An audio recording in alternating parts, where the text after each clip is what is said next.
전라남도 완도군에서 과수원을 운영하고 있는 70대 여성입니다. 올해 제 나이가 벌써 75세가 되었네요. 재작년에 재미삼아 컴퓨터를 배우고 나서 사연에 빠지다를 알게 된 이후 지금까지 열심히 다른 분들의 사연만 들었었는데요. 얼마 전 아들 내외와 이런저런 갈등으로 골머리를 앓게 된 일이 있어서 독수리 타법으로 열심히 한자 한자 제 사연을 써내려 봅니다. 제 나이 꽃다운 22살에 동네 어르신의 주선으로 제가 살던 동네에서 가장 큰 과수원을 운영하던 집안의 큰아들과 맞선을 보게 되었습니다. 그 당시 제가 키가 168cm 정도로 여자치고 좀 큰 편이었는데요.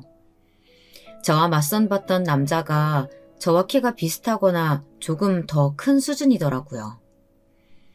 키는 성에 차지 않았지만 얼굴 생김새가 남자답고 저를 대할 때 다정다감한 모습이 마음에 들었습니다. 왠지 모르게 결혼하고 나면 가정적일 것 같다는 생각이 들어서 결혼을 결심하게 되었는데요. 무엇보다 결혼을 결심했던 가장 큰 이유는 저희 집안에서 제가 첫째 딸이었는데 아래로 동생이 줄줄이 5명이나 있어서 집안이 넉넉하지 않은 상황이었거든요. 그러다 보니 부모님께서는 제가 빨리 결혼하기를 바라셨습니다. 그래서 부모님의 바람대로 집안도 풍족하고 먹고 살 걱정 없는 과수원 집안의 맏며느리가 되었습니다. 결혼을 하자마자 과수원에 매일같이 불려나가 일을 했고 집안의 모든 살림을 도맡아 했던 것 같아요. 때로는 시집살이가 힘에 버겁기도 했지만 시댁에서 쌀이니 과일이니 저희 친정집에 정기적으로 보내주시니 감사한 마음에 군말 없이 시댁에서의 모든 일을 해냈던 것 같습니다. 결혼하자마자 시부모님께서는 빨리 손주를 보고 싶어 하셨고 저는 결혼을 하고 그 다음 해에 첫째 딸아이를 바로 출산했습니다. 시댁에서는 아무래도 과수원을 운영하고 있기도 했고 아무래도 건장한 노동력을 지니고 있는 아들을 더 선호했는데요. 첫 손주로 딸이 태어나자 시어머님께서는 탐탁지 않아 하시더라고요. 나중에 우리 과수원 받아서 운영하려면 아들을 낳아야 할 텐데. 아휴, 이번에 딸을 낳아서 어떻게 하니? 이번에는 처음이라 어쩔 수 없었다 치고 둘째는 반드시 아들 낳아야 되니까 내가 알려주는 방법 잘 새겨듣도록 해. 시어머님께서는 저희 남편 이후 아들을 둘이나 더 낳았는데요. 용한 방법이 있다면서 저에게 알려주시더라고요. 머리맡에 생강, 마늘을 바구니에 한가득 담아서 두고 자면 된다. 자고로 옛 어른들 말씀에 생강, 마늘이 남자 정력에 좋은 음식이라고 했잖아. 나는 머리맡에 두고 자니까 더욱 효과가 좋더구나. 첫째가 딸인 줄 알았다라면 내가 진작에 알려줄걸. 이번에는 신경 써서 꼭 그렇게 해. 알았지? 시어머님 말씀에 반신반의하긴 했지만 둘째는 반드시 아들을 임신해야겠다는 마음 하나로 매일같이 머리맡에 생강과 마늘을 한가득 담아서 바구니에 올려놓고 잠들었는데요. 곰이 100일 동안 마늘과 쑥을 먹고 사람이 된 것처럼 저도 꼬박 100일 이상을 머리맡에 고약한 생강과 마늘 냄새를 맡으면서 수면을 취했는데요. 제 간절한 마음이 하늘에 통했는지 첫째를 낳고 6개월이 되었을 때 다시 임신을 했습니다. 첫째 딸을 낳은 지 6개월밖에 되지 않아서 몸이 아직 덜 풀린 느낌이 들었지만 아들을 빨리 낳아야겠다는 압박감에 사로잡혀서 1년도 채 지나지 않아서 임신을 하게 되었던 것 같아요. 그리고 그 다음 해 벚꽃 필 무렵 둘째를 낳았는데요. 딸이 나왔습니다. 제 눈에는 둘째가 한없이 이뻐 보였지만 시댁 식구들은 워낙 모두 기대감에 부풀어 아들을 기다려왔고 또다시 딸이 나오자 실망감을 감추지 못했습니다. 남편마저도 실망한 기색이 역력하더라고요. 여보, 100일 넘게 고약한 냄새 참아가면서 머리맡에 마늘하고 생강 두고 잤었는데 효염이 전혀 없었나 보네. 어머니께서는 그 방법으로 나랑 동생들 낳았다고 하시던데 사람마다 효험이 다른 건가? 물론 딸이 2명인 건 좋긴 하지만 이번에는 떡두꺼비 같은 아들일 거라고 생각했는데 막상 딸이 나오니까 좀 그렇긴 하네. 남편은 둘째를 낳고 고생했다는 말보다는 태어난 아기가 아들이 아니라서 실망한다는 듯이 크게 한숨을 쉬며 이야기하는데 굉장히 섭섭하더라고요. 사실 그보다는 더 저를 정신적으로 힘들게 만들었던 건 시어머님의 잔소리였던 것 같은데요. 어떻게 우리 집안에서 첫째에 이어서 둘째까지 딸을 낳을 수 있는 거니? 이번에는 확실히 아들이라면서 네가 설레발 칠 때부터 알아봤다. 이번에도 딸 낳았으니 어떻게 할 거야? 우리 집안 대의 이으려면 아들 낳아야 될 텐데 또 쓸데없이 딸이나 낳았으니. 에휴. 저는 시어머님의 말씀에 대꾸할 말이 없었습니다. 둘째를 임신했을 때 첫째와는 달리 입덧이 심하지 않아서 아들이 확실할 거라고 생각했었는데요. 제 입이 방종이었지 괜히 시어머님께 아들이 확실하다고 말하는 바람에 잔소리만 더 들었던 것 같네요. 어머님 죄송해요. 저도 이번에 임신하고 첫째 때와는 느낌이 달라서 아들일 거라고 확신했었거든요. 어차피 셋째까지는 낳을 생각이니까 셋째는 반드시 아들 낳도록 할게요. 그 당시에 저는 아무래도 시댁에서 저희 친정집에 경제적으로 살림을 보태주고 있었으니 늘 위축되어 있었습니다. 시어머님의 말씀을 순종적으로 잘 따랐던 것 같네요. 그리고 그 다음에 저는 셋째를 임신했습니다. 제가 셋째를 임신하자 시어머님께서는 기쁜 마음보다는 반드시 아들을 낳게 만들어야겠다는 의지로 용한 무당을 찾아가서 점지를 받아오셨는데요. 무당 말에 의하면 제가 음의 기운이 많아서 셋째도 딸을 낳을 가능성이 높다면서 굿을 해야 한다고 하더라고요. 저는 어쩔 수 없이 굿을 받고 매일같이 밤이 되면 대접에 물을 떠놓고 달을 보며 삼신 할머니께 아들 낳게 해달라고 빌고 또 빌었습니다. 그런데 셋째를 낳고 보니 또 딸이더라고요. 그렇게 딸을 3명이나 낳고 제 평생 아들은 없을 거라고 생각했는데 그로부터 8년 뒤늦게나마 임신을 했습니다. 사실 그동안 연년생으로 딸을 3씩이나 낳고 나니까 더 이상 아기를 가져야겠다는 생각이 전혀 들지 않았었는데요. 그런데 그동안 아들을 향한 간절한 마음이 늦게나마 하늘의 진정으로 닿았는지 삼신할머니께서 아들을 보내주셨더라고요. 임신 초기에 또다시 딸을 낳을까봐 두려워서 아기를 지우는 것도 잠시 고민했었는데요. 딸들이 모두 막내 동생을 보고 싶다며 초롱초롱한 눈빛으로 제 배를 쓰다듬는데 도저히 지울 수가 없었습니다. 그렇게 별다른 기대 없이 아기를 낳았는데 아들이 나오더라고요. 시댁에서도 기대를 전혀 하지 않았는데 제가 막상 아들을 낳자 시어머님께서는 뛸 듯이 기뻐하셨습니다.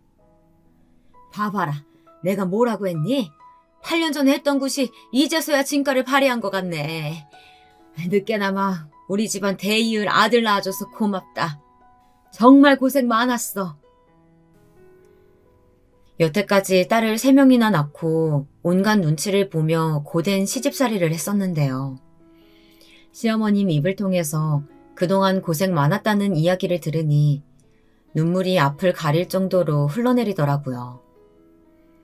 시댁에서는 제가 아들을 낳자 동네 어르신들을 모두 초대해서 잔치를 열 정도로 무척이나 좋아하셨습니다. 저도 늦게 얻게 된 아들이다 보니 딸들보다는 더 애지중지 키웠던 것 같네요. 딸들은 옷도 다른 집에서 얻어다 입히고 돌려 입혔지만 아들은 항상 새 옷만 입혔습니다. 그리고 아이들 공부를 시킬 때도 차별을 했던 것 같은데요. 워낙 시댁에서 저희 딸들에게는 관심이 전혀 없고 막내 아들에게만 사랑과 애정을 듬뿍 주다 보니 시어머님께서는 아이들 공부까지도 별의별 참견을 다 하셨습니다. 딸들은 나중에 시집 가면 남의 집 사람 될 텐데 뭐하러 돈 아깝게 공부시켜주고 그러니? 그 돈으로 차라리 우리 손자가 공부 더 잘할 수 있게 선생님이라도 붙여주면 좋겠구나. 사실 시댁이 경제적으로 넉넉했고 남편과 제가 과수원에서 일하면서 수당을 따로 받고 있었기 때문에 마음만 독하게 먹었다면 힘들더라도 딸들을 모두 공부시켜줄 수 있었는데요. 그 당시에는 시어머님께서 말씀하신 것처럼 딸 셋을 굳이 가방끈 길게 공부시켜줄 필요성을 못 느꼈고 막내 아들에게만 서울에서 대학교를 나온 선생님을 따로 붙여주어 공부를 시켜주었습니다. 그래서 딸들은 모두 중학교까지만 나오고 아들만 대학까지 갈 수 있었네요. 그렇게 저는 딸 셋에 귀한 막내 아들 하나를 낳고 시댁에서 과수원을 물려받아 남편과 함께 운영하면서 열심히 살아왔습니다. 어느새 그 아이들이 커서 딸들은 모두 50대가 되었고 막내 아들은 40대가 되었네요. 자녀들 나이를 생각하면 내가 정말 나이가 많이 들었구나 하는 생각이 들더라고요.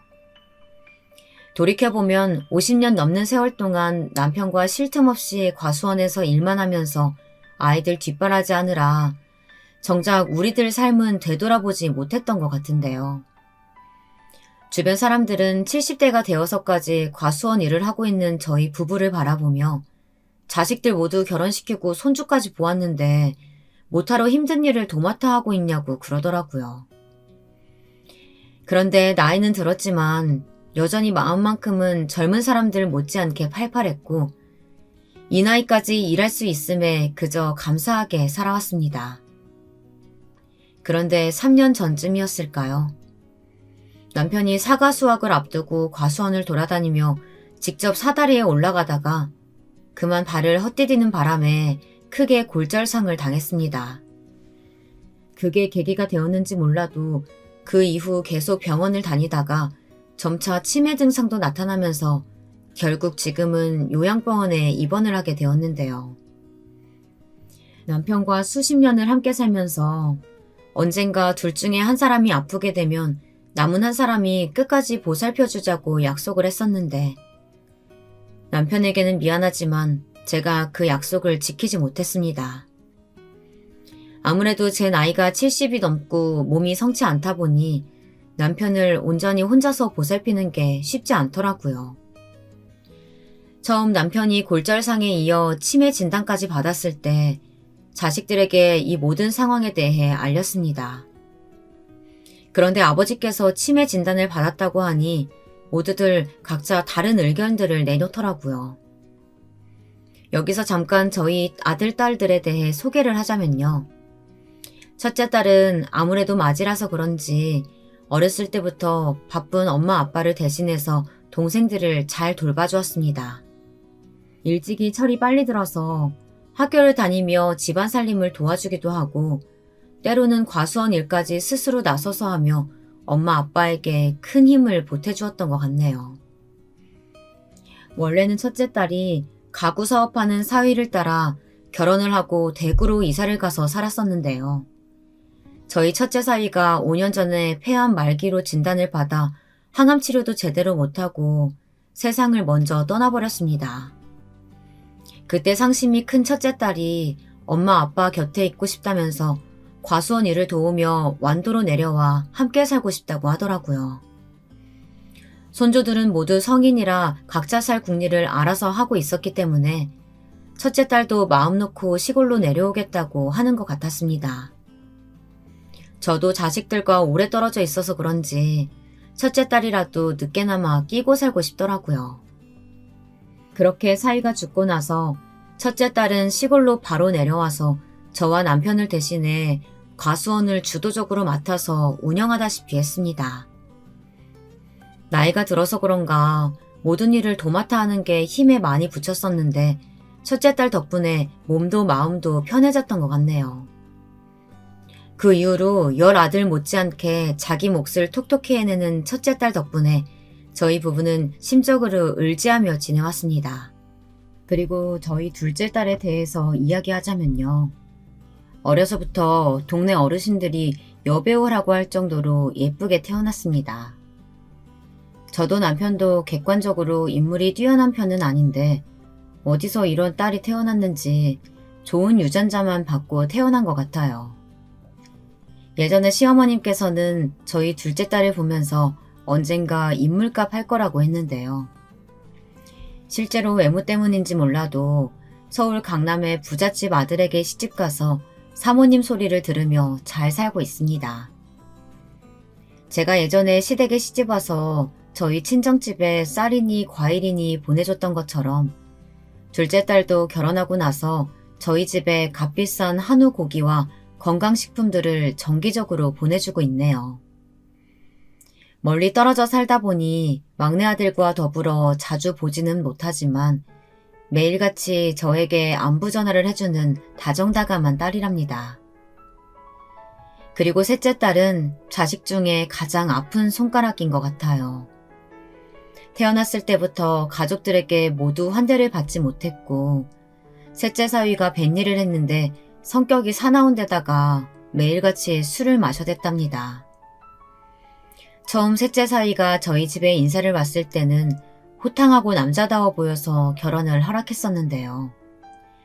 셋째 딸이 속이 깊어서 집안일에 대해서는 잘 이야기를 하지 않았었는데 어느 날은 남편 때문에 많이 힘들었는지 저에게 전화를 걸면서 어렵게 말을 꺼내더라고요.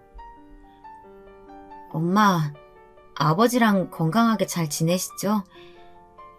결혼하고 잘 사는 모습 보여줘야 되는데 아무래도 저 김서방하고 이혼해야 될 것 같아요. 매일같이 술 퍼마시고 들어오는 것도 모자라서 아이들한테 손찌검까지 하려고 해서 도저히 같이 못 살겠어요. 전화 너머로 금방이라도 울컥처럼 떨리는 셋째 딸의 목소리를 듣고 있자니 가슴이 미워지는 것 같았습니다. 미수가, 엄마 아빠는 언제나 우리 딸 편인 거 알고 있지? 네가 이혼하고 싶다고 하면 우리는 말리지 않을 거야. 김서방 그놈이 매일같이 술 마신다고 할 때부터 알아봤어야 하는데 아이들까지 건드리려고 한다면 말 다 했다. 요즘은 이혼이 흠도 아니니 같이 살면서 못 볼 꼴 보지 말고 당장에 이혼해. 엄마 아빠가 우리 손주들하고 너 자립해서 살 수 있도록 도와주마. 저는 셋째 딸이 쓰레기 같은 놈 때문에 고생하는 꼴을 도저히 볼 수 없었고 당장에 이혼하라고 이야기했습니다. 그리고 딸이 경제적으로 자립할 수 있도록 금전적으로 지원해 주었는데요. 지금은 부산에서 아이들을 홀로 키우며 횟집을 운영하고 있습니다. 마음 같아선 셋째 딸이 걱정돼서 손주들까지 모두 완주로 데리고 와서 엄마 아빠 옆에서 살라고 이야기하고 싶었는데요. 워낙 셋째 딸이 긍정적이고 씩씩하다 보니 혼자서 아이들을 잘 키워보겠다고 하더라고요.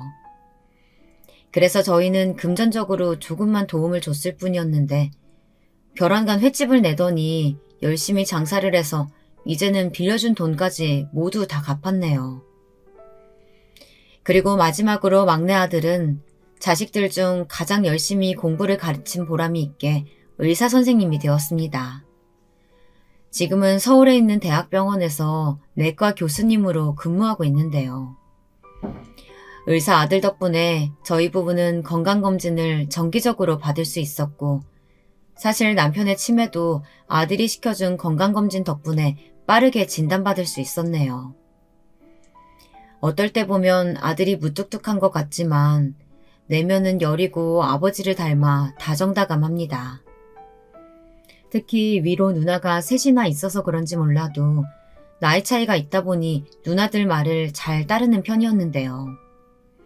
결혼하고 나니 아무래도 누나들보다는 와이프 말을 더 잘 듣는 것 같기도 하더라고요.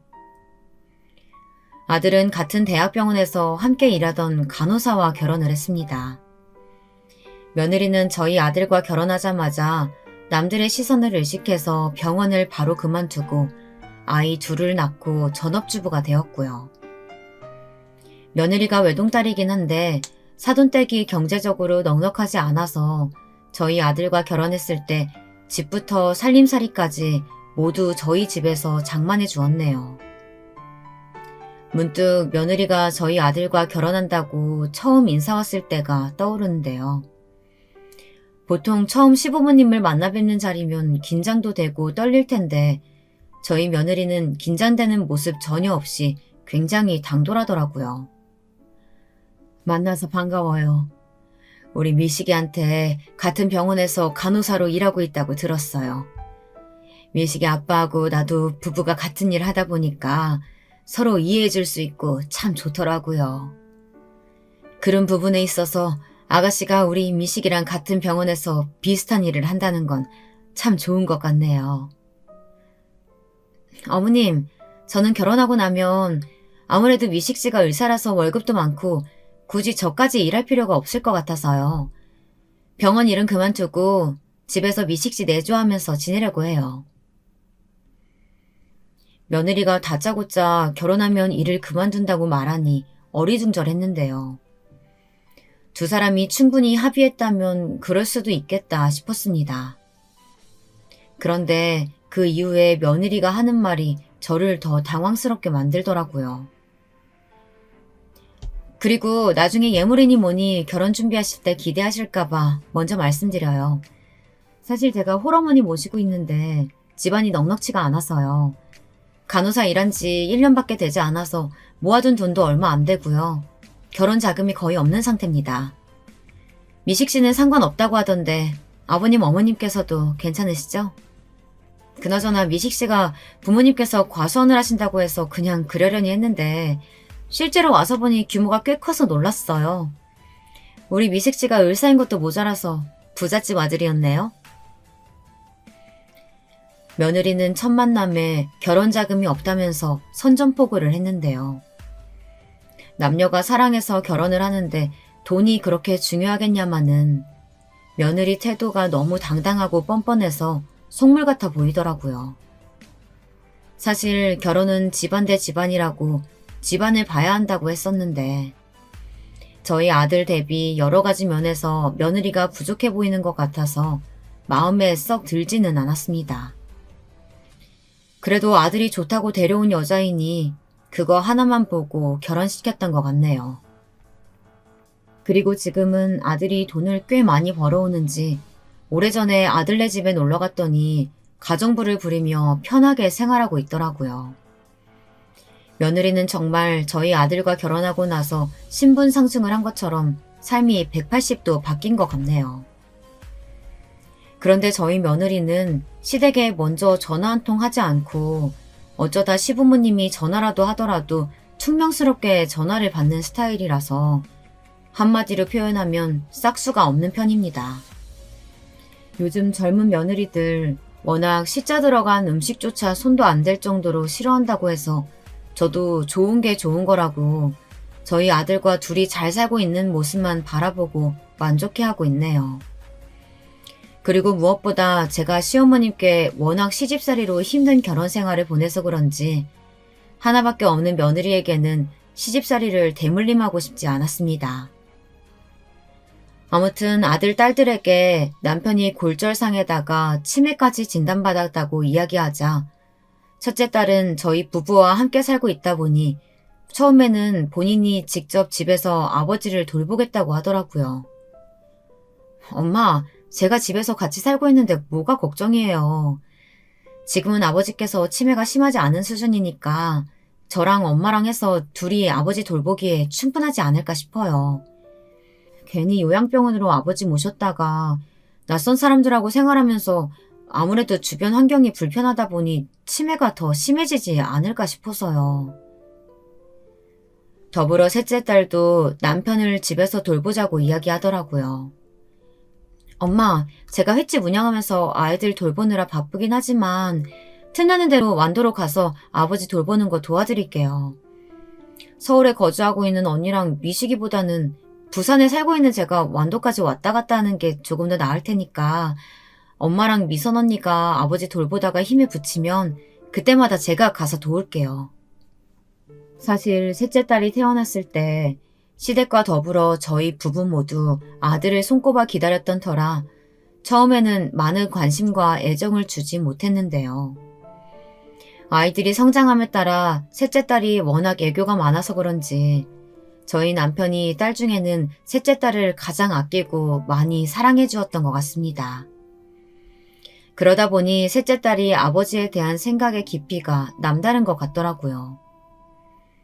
반면 둘째 딸은 시아버지께서 치매에 걸려서 3개월 정도 직접 모신 경험이 있었는데요. 아무래도 치매 걸린 환자를 돌보는 일이 보통 일이 아니라는 걸 알고 있어서 그런지 몰라도 남편을 요양병원에 입원시키자고 이야기했습니다. 엄마, 저희 시아버님께서도 치매에 걸리셨던 거 알고 계시죠? 저희 집에서 3개월 동안 모셨는데 말이 조금이라도 통하면 몰라도 치매 증상 심하게 나타나면 집에서 모시는 게 쉽지가 않아요. 저도 아버지를 요양병원에 입원시켜야 하는 게 마음에 내키지는 않지만요. 치매 환자를 전문적으로 돌봐주는 시설에 보내는 게 치매 증상도 심해지지 않고 체계적으로 관리해 줄 수 있을 테니까 좋지 않을까요? 병원비 때문에 걱정하시는 거라면 저희 형제들끼리 나눠서 내면 되니까 걱정하지 마시고요. 둘째 딸 이야기를 가만히 듣고 보니 제가 남편 옆에 24시간 붙어 있을 수도 없고 아무래도 집에서 돌보는 게 분명히 한계가 있을 텐데 남편 입장에서도 요양병원에 있는 게 훨씬 좋지 않을까 싶더라고요. 마지막으로 막내 아들도 둘째 딸과 같은 한마음 한소리를 내었습니다. 엄마, 제가 병원에서 치매 환자를 직접 집에서 돌보다가 골병나는 가족들을 많이 봐서 말씀드리는데요. 장기적으로 봤을 때는 아버지를 요양병원에 입원시키는 게 좋을 것 같아요. 치매는 치료받는다고 해서 낫지 않아요. 단지 속도를 더디게 하거나 어느 정도 유지시킬 뿐이죠. 시간 지나면 심각해질 수밖에 없어요. 저는 엄마까지 괜히 아버지 돌보시다가 건강 잃게 될까봐 그게 걱정이에요. 그렇게 첫째 딸과 셋째 딸은 남편을 집에서 돌보는 것으로, 둘째 딸과 막내 아들은 요양병원에 입원시키는 것으로 의견이 분분했는데요.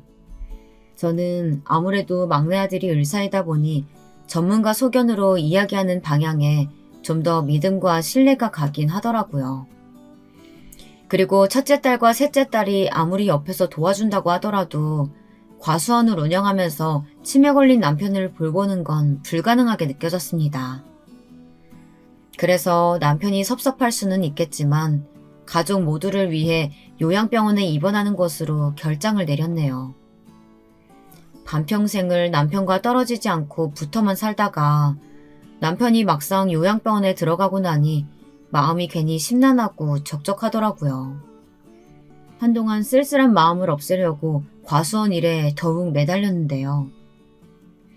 남편이 요양병원에 입원하고 3년이 지난 지금도 나이가 들다 보니 바람만 스쳐도 쉽게 울적해지고 쓸쓸해졌습니다. 이제는 정말 남편도 옆에 없으니 과수원 일을 손에서 놓아야 할 때가 왔나 싶더라고요. 안 그래도 막내 아들이 대학병원을 나와서 개인 병원을 차리겠다고 해서 돈을 보태달라고 했었는데요. 엄마, 저 내후년쯤 개인 병원 차리려고 계획 중인데 돈 좀 보태주실 수 있어요? 대출도 받을 예정인데 아무래도 돈이 많이 들어갈 것 같아서요. 아버지도 요양병원에 계시고 엄마 혼자서 과수원 일하시느라 힘드신데 이런 부탁 드려서 죄송해요.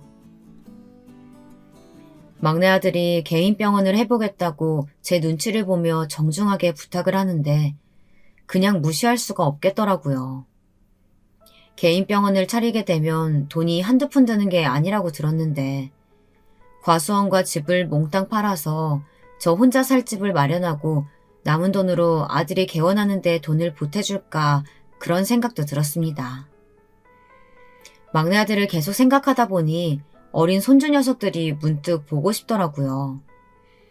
코로나 때문에 명절에도 아이들 데리고 시골에 내려오기 힘들다며 마지막으로 손주들을 본 게 3년 이상이 넘은 것 같은데요.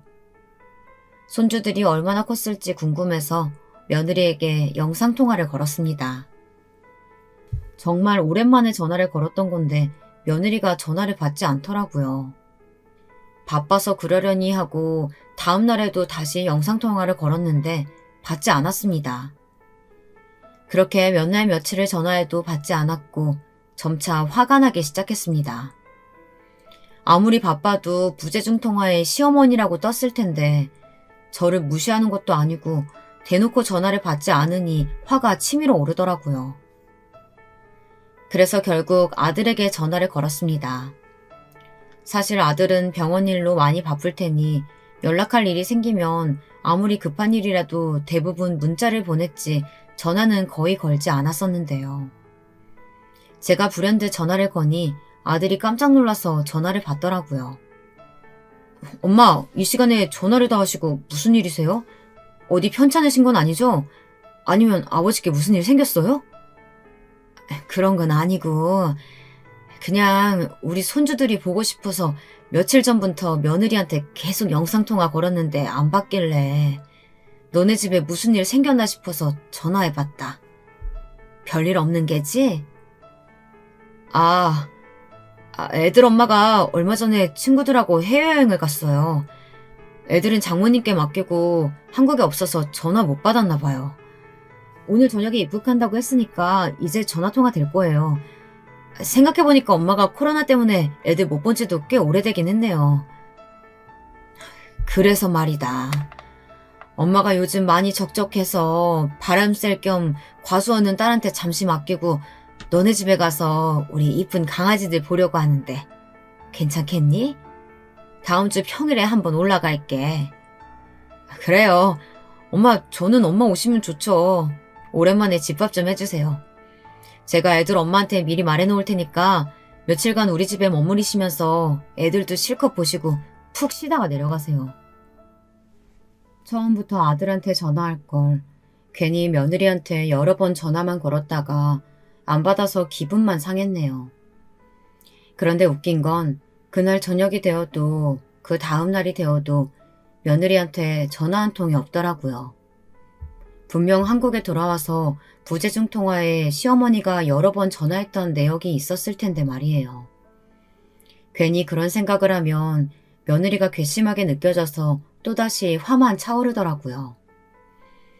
그래서 그냥 버르장머리 없는 며느리는 무시하기로 하고 아들에게 이야기한 대로 서울로 올라갈 준비를 했네요. 오랜만에 손주들을 보러 갈 생각을 하니 마음이 다 설레었습니다. 손주들이 좋아할 만한 각종 과일, 채소들을 잔뜩 준비하다 보니 돗자리 한가득 짐을 싸게 되더라고요. 완도에서 서울까지 5시간이나 그 많은 짐을 들고 버스에 오르면 몸이 힘들 게 뻔했지만 그게 중요한가요? 서울에서는 먹어보기 힘든 싱싱한 유기농 과일 채소들을 손주들에게 먹일 생각하니 상상만 해도 행복해졌습니다. 그리고 설렘 한가득 안고 서울로 가는 버스길에 올랐는데요. 60대까지만 해도 장시간 버스를 타는 게 힘든 줄 몰랐는데 70대가 되고 나니 버스에 올라 앉아서 가는데도 엉덩이가 베기고 허리가 아프더라고요. 손주들에게 먹일 과일과 채소를 담은 보자기는 다행히 안전하게 짐칸에 넣어두었는데 5시간 동안 서울로 올라가는 길에 멀미가 나서 죽을 맛이었습니다. 제자리에 앉았다가 일어났다가 창문을 열어서 바깥바람도 쐈다가 별나리를 다치면서 5시간을 버텼네요.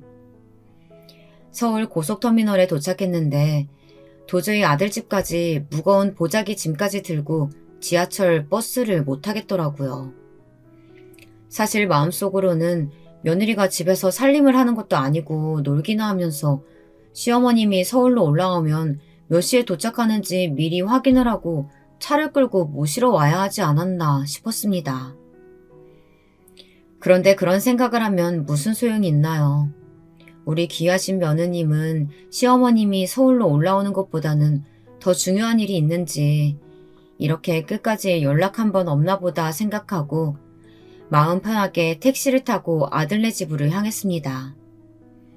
오랜만에 서울로 올라와서 그런지 시골과 다르게 우뚝 솟아올라와 있는 아파트 건물들을 여러 채 보니 머리가 다 어지럽더라고요. 그리고 왜 이래 아파트 동은 많은지 한참 동안 머리 위에 무거운 짐을 이고 아들네 집을 찾아 헤맸던 것 같습니다. 드디어 아들네 집에 도착해서 벨을 눌렀는데요. 벨을 여러 번 한참 눌렀는데도 문이 안 열리더라고요. 그리고 5번째 벨을 눌렀을 때 며느리의 목소리가 인터폰 속에서 들려왔습니다. 누구세요? 누구긴 누구야. 네 시어머니지. 오랜만에 봐서 못 알아보는 게냐? 어서 문 열어라. 한참 동안 머리에 짐이고 있었더니 힘들어 죽겠구나. 어머님이시라고요? 갑자기 우리 집에는 무슨 일로 오신 거예요? 무슨 일로 오다니. 내가 우리 아들한테 지난주에 손주들 보러 서울 올라간다고 연락했는데 못 들은 거야? 미식이가 병원 일로 바빠서 미리 얘기 못했나 보네. 아무튼 짐도 있고 밖에 계속 서 있기도 그러니까 문부터 열어주고 대화하자꾸나. 며느리는 제가 서울로 올라온다는 걸 전혀 몰랐던 것처럼 이상한 소리를 하고 있었고, 저는 무슨 영문인지 몰라도 왜 문을 안 열어주고 밖에 서서 인터폰으로 며느리와 대화를 하고 있어야 하는지 이해가 안 갔습니다. 그러니까요. 저는 어머님께서 저희 집에 오시는 걸 전혀 모르고 있었어요. 갑자기 이렇게 집에 들이닥치셔서 다짜고짜 문을 열어달라고 하시면 어떻게 하라는 거예요. 저한테 미리 연락이라도 주시든가. 지금 집에 애들 친구 엄마들 모여서 다 함께 식사하고 있으니까 일단 돌아가세요. 재수없게 말도 안 하고 뭐 어쩌자는 거야. 며느리는 그렇게 자기 할 말만 말하고는 인터폰을 꺼버렸습니다. 저는 어이가 없어서 한동안 문 앞에 멍하니 서 있었네요. 제가 모르는 사람도 아니고 엄연히 시어머니인데 완도에서 서울까지 5시간 동안 버스를 타고 짐 한가득 싸서 온 사람한테 이렇게 문전박대를 할 수 있을까요? 저는 선을 넘은 며느리의 행동에 분노가 차올랐습니다. 마음 같아선 아들에게 전화해서 며느리가 한 일에 대해 고자질하며 이야기하고 싶었는데 병원 일 때문에 바쁠 텐데 괜히 신경 쓰게 하고 싶지 않더라고요. 그래서 서울 살고 있는 둘째 딸에게 전화를 걸었습니다. 엄마인데 지금 미식이네 집 앞이거든? 그런데 지금 집에 들어가기 힘든 상황이라 엄마가 대신 너네 집에 좀 가도 되겠니? 엄마, 갑자기 서울에는 어쩐 일이세요? 서울에 올라온다고 왜 미리 연락 안 했어요? 미리 알았으면 터미널로 모시러 갔을 텐데. 지금 저희 집에 아무도 없으니까 택시 타고 이쪽으로 오세요. 제가 미리 나가 있을게요. 저는 또다시 무거운 짐을 들고 둘째 딸네 집으로 향했습니다. 택시를 타고 가는 길에 곱씹을수록 며느리의 마지막 말이 떠오르더라고요. 재수없게 말도 안 하고 오면 어쩌자는 거야. 제가 우리 아들네 집에 가는데 며느리한테 허락을 따로 받아야 하는 건가요? 그리고 몇 날 며칠 동안 전화를 해도 뻔지르르하게 친구들하고 해외여행 간다고 연락 한 동 안 받았다가 아들한테 미리 연락하고 서울로 올라왔더니 일부러 모르는 척을 하는 건지 이렇게 문전박대를 하니 이참에 며느리를 제대로 잡아야겠다는 생각이 들었습니다. 달리는 택시 안에서 75살 내 나이 걸고 초전박살을 내리라 다짐을 했죠. 둘째 딸네 집에 도착해서 이 모든 상황들을 다 털어놓았는데요. 저보다 딸이 더 흥분을 하며 화를 내더라고요. 엄마, 왜 이렇게 미친 거 아니야? 어떻게 시어머니가 멀리서 찾아왔는데 문도 안 열어주고 그따위 행동을 할 수가 있어? 옳게 싹수 없는 건 진작에 알아봤는데 시어머니 문전박대할 정도로 예의라고는 눈콧만큼도 없는 사람인진 몰랐네. 엄마, 당장에 나랑 같이 올케한테 찾아가요. 내가 가만 두나 봐라. 저도 화가 머리끝까지 나긴 했지만 하루 종일 짐을 들고 오랫동안 밖에서 돌아다녔더니 너무 힘이 버겁더라고요. 엄마도 당장에 찾아가서 작살내고 싶은데 지금은 너무 힘들어서 도저히 못 움직이겠다. 엄마 방에 들어가서 잠깐 쉴 테니까 저녁에 미식이가 병원 퇴근하고 돌아올 때쯤에 같이 가자꾸나. 무거운 짐을 오래 들고 다녀서 그런지 다리가 후들거렸고 딸의 부축을 받으며 침대에 간신히 누웠습니다. 그리고 잠시 누워서 쉴 생각이었는데 저도 모르게 깊이 잠이 들었는지 눈을 떠보니 벌써 밖이 깜깜해져 있더라고요. 그리고 거실 밖에는 둘째 딸과 함께 막내 아들의 목소리가 들렸습니다. 야, 이미씨, 네가 대학병원 의사면 대수야? 얼마나 잘났다고 감히 엄마가 시골에서 서울까지 힘들게 올라오셨는데 네 와이프가 문전박대하게 만들 수가 있어. 엄마가 얼마나 힘드셨으면 우리 집에 오시자마자 3시간 넘게 깨어나지도 않고 내리 주무시더라. 누나, 미안해. 나는 그런 일이 있었는지 전혀 몰랐어. 내가 지난주에 엄마랑 통화하고 와이프한테 이번 주에 엄마가 서울로 올라오신다고 얘기한다는 걸 깜빡했지 뭐야. 다 나 때문에 일어난 일이니까 화 풀어. 내가 잘못했어. 너 내 앞에서 와이프 감싸고 돌지 마. 아무것도 몰랐다고 해도 어떻게 시어머님이 집 앞까지 찾아왔는데 문을 안 열어줄 수가 있니? 시어머니 알기를 얼마나 우습게 알았으면 그때 왜 행동을 하냐고. 이번 일은 나도 그냥 못 넘어가니까 그렇게 알아. 내가 언니랑 미숙이한테 다 말해놓을 거야. 뭘 그런 일로 누나들한테까지 다 이야기하고 그래. 내가 와이프 잘 알아듣도록 타이를 테니까 누나만 알고 그냥 넘어가 주라. 괜히 일 복잡하게 만들지 말고. 자세한 내막은 나도 잘 모르지만 와이프도 집에 중요한 손님 와 있어서 어쩔 수 없는 상황이라서 문 못 열어줬을 거야. 그러니까 괜히 분란 일으키지 말고 우리끼리 해결하자. 저는 그 순간 아들의 말에 화가 나서 방문을 열고 나갈까 고민했었는데요. 아들 녀석 키워봤자 다 소용없다고, 엄마가 문전박대를 당하고 며느리에게 쌍욕까지 먹었는데도 지 와이프 편만 들더라고요. 우리 아들은 다른 아들과 다르게 와이프가 아니라 언제나 엄마 편일 거라고 생각했었는데 모든 게 제 착각이었나 봅니다. 얘 말하는 것 좀 봐라. 내가 너한테 와이프 감싸지 말라고 했지? 아, 여우 같은 년한테 홀려가지고 결혼할 때부터 알아봤어야 했는데. 네 와이프가 엄마한테 한 행동 알고서도 그런 말이 나오니? 시끄럽고 너 이제 니네 집에 가. 엄마는 서울 올라오신 김에 우리 집에서 푹 쉬다 가시라고 말씀드릴 거니까. 알았어, 누나. 그럼 일단 늦었으니까 우리 집으로 우선 돌아갈게. 엄마 깨어나면 나한테 알려줘. 내가 엄마한테는 따로 연락드릴게. 막내 아들은 둘째 누나 기에 눌려서 집으로 돌아갔고 저는 아들이 나간 뒤 한참 후에야 거실 밖으로 나갔습니다. 둘째 딸은 이미 첫째 딸과 셋째 딸에게 연락을 돌리고 있더라고요. 둘째 딸은 거실에 나온 저를 보며 이야기했습니다. 엄마, 내가 언니랑 미숙이한테 올케가 오늘 엄마한테 한 행동에 대해서 다 말했어요. 내일 아침 고속버스 타고 당장에 서울로 올라온다고 하네. 그러니까 오늘은 일단 우리 집에서 푹 쉬시고 내일 같이 미숙이네 집에 쳐들어갑시다. 엄마도 이번에는 올케 가만두지 마요. 엄마가 항상 오냐오냐니까 올케가 범무서운 줄 모르고 기어오르는 것 같아. 우리 이번엔 본때를 보여줘야 돼.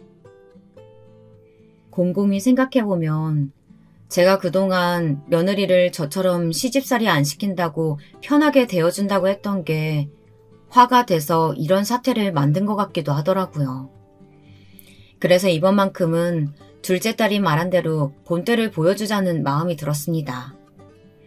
한편으로는 굳이 딸 떼까지 모두 나서서 며느리를 찾아가야 하나 싶기도 했지만 이왕 이렇게 된 거 이참에 며느리를 제대로 참교육해야겠다 싶었습니다.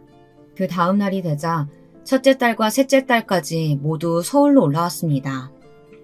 다 함께 아들네 집 앞에 모였는데 그날은 아들이 오후 진료가 없어서 마침 며느리와 함께 집에 있더라고요. 이번에는 그 전날과 다르게 벨을 누르자 며느리가 바로 문을 열어주었습니다. 그리고 딸들과 함께 현관문을 열고 들어갔는데 며느리가 웃으며 이야기하더라고요. 어머님 오셨어요? 어제는 제가 죄송했어요. 집에 다른 손님들이 있기도 하고 바로 문을 열어드리기가 어려운 상황이라서 잠시 다른 데 가실 줄 알았는데 작은 형님 댁에 가실 줄은 꿈에도 몰랐네요. 저 혼자 있을 때는 재수없게 말도 안 하고 집에 왔다고 쌍욕할 때는 언제고 아들이 옆에서 지켜보고 있어서 그런지 몰라도 착한 척, 다정한 척 웃으면서 말을 하는데 정말이지 가증스럽더라고요.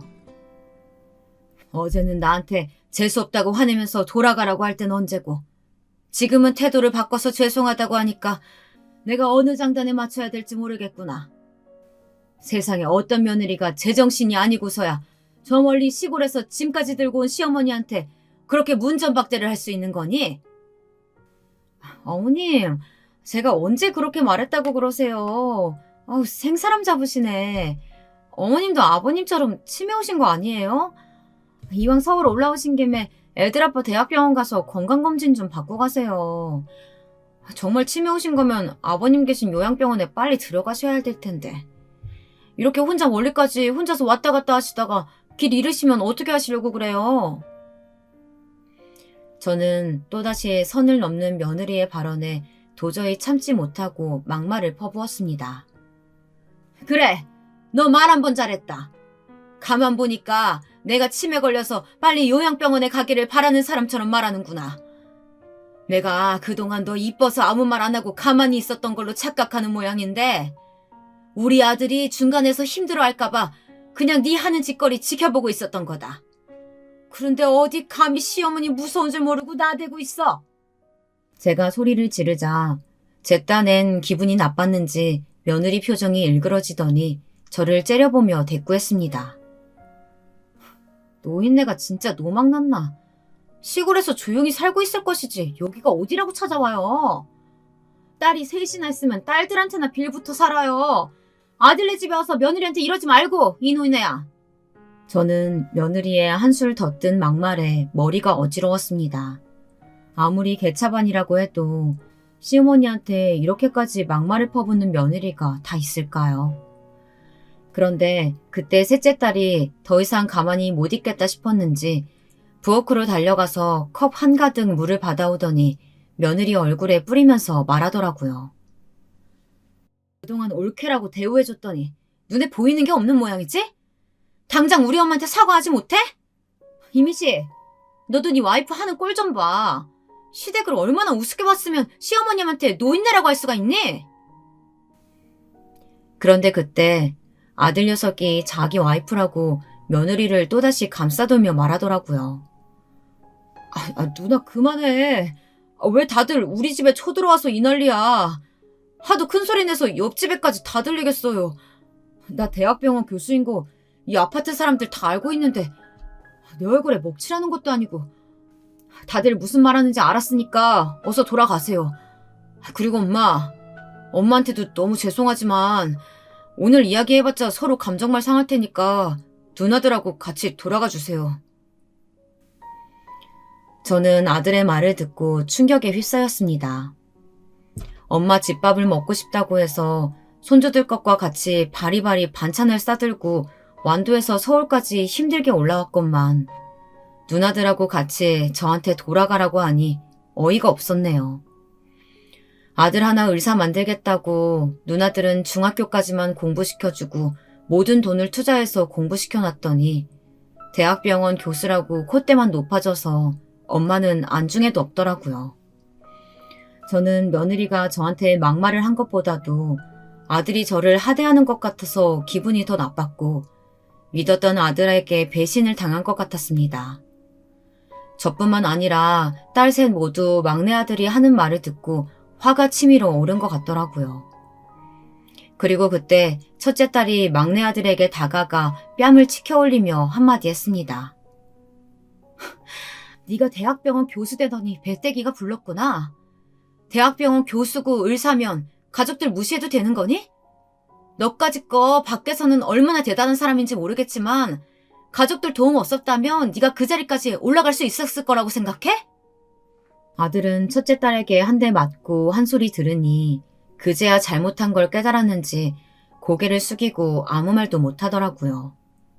그런데 그때 며느리가 가만히 있으면 중간이라도 갈 텐데 첫째 딸 뺨을 다시 치켜올리며 이야기했습니다.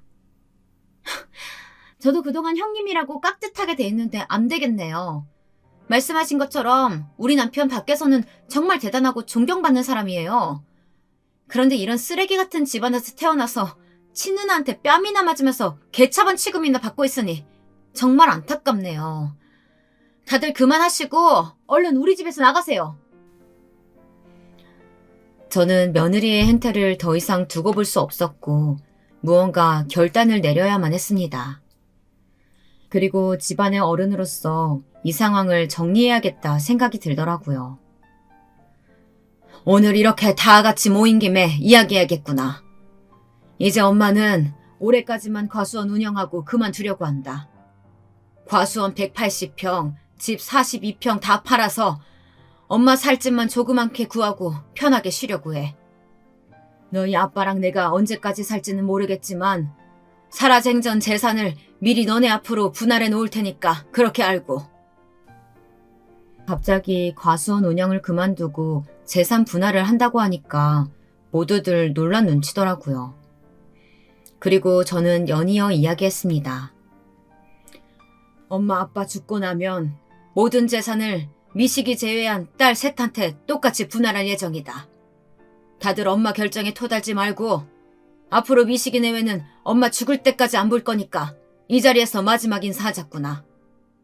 엄마는 그동안 너네한테 부모로서 할 도리는 넘치게 다 한 것 같다. 앞으로 잘 먹고 잘 살아라. 아들과 며느리는 저한테 개원한다고 돈 좀 보태달라고 했던 게 뒤늦게 생각났는지 그제야 아차 싶어서 태도를 바꾸더라고요. 며느리가 먼저 저한테 다급하게 이야기했습니다. 어머님, 그게 무슨 말씀이세요? 그 많은 재산 중에 우리 애들 아빠 재산은 하나도 없다뇨. 그리고 어머님께서 저희 애들 아빠 개원할 수 있도록 분명히 돈 보태주신다고 하셨잖아요. 내가 그랬었니? 네 말대로 내가 치매에 걸렸는지 돈 보태준다고 했던 기억 전혀 안 나는구나. 그리고 내 돈을 내 맘대로 하겠다는데 네가 무슨 상관이니? 아까 쓰레기 같은 집안이라고 비하하지 않았어? 네가 뭐가 아쉬워서 쓰레기 같은 집안 돈을 받으려고 하는지 도통 모르겠구나. 어머님, 아까는 제가 말이 너무 심했던 것 같아요. 죄송합니다. 제가 철이 없어서 드린 말씀이니까 노여워 마시고 재산 분할에 대해서는 다시 정정해 주세요. 제가 잘못했지 애들 아빠가 잘못한 건 하나도 없잖아요. 며느리는 본인이 했던 말을 애써 수습하려고 노력했는데요. 무슨 말을 하더라도 제 귀에 전혀 들어오지 않더라고요. 며느리는 모든 게 본인 잘못이라고 했지만 그런 며느리를 감싸고 돈 아들한테도 정남이가 이미 떨어졌기 때문에 저는 제 결정을 번복하고 싶지 않았습니다. 미식이, 너 잘 들어라. 그동안 우리 집안에서 네가 유일한 아들이라고 누나들하고 차별하면서 분에 넘치게 잘해줬던 거 인정하지? 어려서부터 너한테는 새 옷 사주고 누나들은 남들한테 물려받은 헌옷만 입혔다. 그뿐이면 누나들이 억울하지도 않지. 누나들도 계속 공부하고 싶은 거 너 때문에 꾹 참고 중학교까지만 다니고 너 하나 제대로 된 대학 보내겠다고 일찍이 집안일 도우면서 너 의대 보내준 거 모르지 않겠지? 아들은 제 말을 들으면서 숙연해졌고 그제야 잘못을 깨달았는지 눈물을 흘리기 시작했습니다. 이제 와서 네가 엄마도 못 알아보고 누나들까지 무시하면서 집에서 나가라고 하니 배운 놈이 더 한다고 엄마는 너한테 크게 실망했다. 이제는 네가 아니라 누나들한테 늦게라도 공평하게 잘해주려고 하는 거니까 너한테 재산 일푼 안 준다고 해서 아쉬워하거나 섭섭해하지 말아라. 그때 다시 며느리가 재산이 그리도 탐났는지 무릎까지 꿇으며 가짜 눈물을 흘리기 시작했습니다. 어머니, 제가 정말 잘못했어요. 애들 아빠도 반성하고 있으니까 한 번만 봐주세요. 앞으로 버릇없이 행동하지 않을게요. 며느리와 아들이 진작에 잘못했다고 반성하고 용서를 구했으면 모를까. 이사달까지 만들어 놓고 돈이 아쉬워서 눈물을 흘리니 더 이상 할 말이 없더라고요. 나는 이제 내 할 말 다 한 것 같구나. 이제 다 같이 돌아갈 테니까 정말 너네 식구들끼리 잘 먹고 잘 살아라. 며느리는 울며 불며 제 다리를 붙잡고 잘못했다고 빌기 시작했고 아들은 그런 며느리를 말리며 이제 그만하라고 소리쳤습니다. 엄마, 죄송해요. 제가 그동안 가족들한테 고마운 마음도 잊어버리고 저 잘난 맛에 살았던 것 같아요. 엄마 말씀대로 재산에 욕심 안 부릴 테니까 모든 재산은 누나들한테 공평하게 나눠주세요. 그리고 누나들, 이 사람 뭐까지 내가 사과할게. 오랜만에 우리 집에 왔는데 못 볼 꼴 보여서 미안해. 아들이 재산을 포기해야겠다고 말하자 며느리는 옆에서 울고불고 더 난리가 났습니다. 그리고 저는 딸들과 함께 아들네 집에서 더 이상 다른 말을 하지 않고 그냥 나와버렸네요. 지금은 제가 자식들 앞에서 공식적으로 말한 게 있으니 50년 넘게 동고동락한 과수원과 집을 정리하고 있습니다. 그동안 추억이 참 많았던 곳인데 이렇게 하나씩 정리를 하고 있으니 마음이 심란하기도 하네요. 남편과 나이가 들수록 욕심부리지 말고 하나씩 비워나가자고 했는데요. 이제는 과수원 일도 그만두고 여유가 생겼으니 요양병원에 있는 남편도 더 자주 만나러 가고 제 여가 생활도 즐기려고 합니다. 아들과 사이가 틀어져서 마음이 아리긴 하지만 남은 자식이 셋이나 되어서 다행인 것 같네요. 앞으로 딸들과 더 행복한 시간을 보내야겠어요. 제 긴 사연 읽어주셔서 감사드립니다.